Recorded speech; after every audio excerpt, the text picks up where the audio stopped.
So hey guys, welcome back to my channel. I am back with a new video. Today I am gonna share you how to carry beautiful indoor plant. তো দেখতেই পাচ্ছ খুবই সুন্দর একটা indoor plant. তো গাছটার নাম হচ্ছে পেলিওনিয়া। খুব কষ্ট করে আমি এটা গুগল করে জানতে পেরেছি গাছটার নাম পেলিওনিয়া। তো গাছটাকে তোমরা আগে ফার্স্টে দেখে নাও, তারপরে আমি এই গাছটার ব্যাপারে তোমাদের সাথে কথা বলছি। তো সঙ্গে থাকো। তো তোমরা দেখতেই পাচ্ছ অপূর্ব সুন্দর একটা ইনডোর প্লান্ট। এটা প্রপারলি একটা ইনডোর প্লান্ট, যেটা তোমরা চাইলে ঘরের ভিতর সুন্দর করে রাখতে পারো। গাছটার নাম হচ্ছে পেলিওনিয়া। তো গাছটার নাম আমার জানা ছিল না, গুগল করে আমি জানতে পেরেছি গাছটার নাম পেলিওনিয়া। তো অদ্ভুত একটা নাম। তো আমাদের এখানে এইসব গাছ তো আমি খুব একটা দেখতে পাই না আশেপাশে। তো আমি একটা বন্ধুর কাছ থেকে এটা একটা কাটিং নিয়ে এসেছিলাম, জাস্ট একটা কাটিং, এতটুকু একটা কাটিং নিয়ে এসেছিলাম। সেই কাটিং থেকেই কিন্তু এই গাছটা আমি এতগুলো করতে পেরেছি। দেখতে পাচ্ছ এখানে নতুন নতুন কিছু ব্রাঞ্চ বেরোচ্ছে। তো এখান থেকেই আমি যখন একটা কাটিং আমি লাগিয়েছিলাম, সেটা বড় হয়ে যাওয়ার পর আমি সেখান থেকে কাটিং করে করে আবার এতগুলো কাটিং করেছি। তো দেখো অপূর্ব সুন্দর লাগছে। তো গাছটাকে যদি সবথেকে ভালো হয় তোমরা যদি হ্যাঙ্গিং বাস্কেটে গাছটাকে লাগাও, এটা দেখতে অপূর্ব সুন্দর লাগবে। যদিও এখনও এটা হ্যাঙ্গিং বাস্কেটে লাগানোর মতো হয়নি, আর একটু বড় হতে হবে। যখন লেন্থটা একটু বেড়ে যাবে, এটা যখন ঝুলে পড়বে, তখন দেখতে এটা আরও বেশি সুন্দর লাগবে। তো আমি সেরকমই করারই চেষ্টা করছি, দেখা যাক কতদূর কী করা যায়। তো সবার আগে বলে রাখি, এটা ইনডোর প্লান্ট। এটা তোমরা অ্যাভয়েড করবে প্রপার সানলাইট বা ডিরেক্ট সানলাইটকে এটাকে অ্যাভয়েড করবে। চেষ্টা করবে ইনডিরেক্ট সানলাইট যাতে এর উপরে পড়ে, তাহলে গাছের গ্রোথটা খুব ভালো হবে।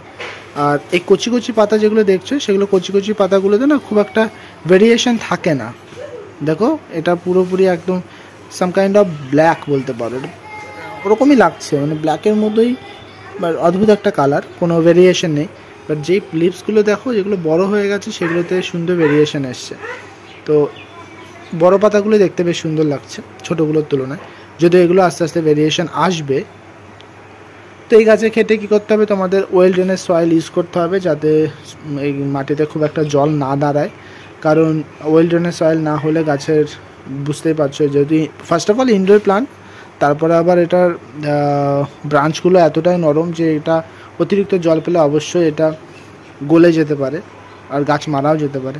তো খেয়াল রাখবে যে মাটিটা যেন ওয়েল ড্রেনেজ হয়। আর টবের নিচে অবশ্যই তোমরা একটা ড্রেনেজ সিস্টেম করে রাখবে।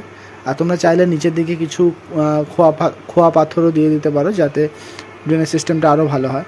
আর ফার্টিলাইজার বলতে এখানে তোমরা শস্যের খোল পচা জল যদি তোমরা ঘরে রাখো, তবে সেটাকে কি করবে, তোমরা চেষ্টা করবে যে লিকুইড ফার্টিলাইজারই ইউজ করা, তাহলে গাছের গ্রোথ আরও ভালো হবে।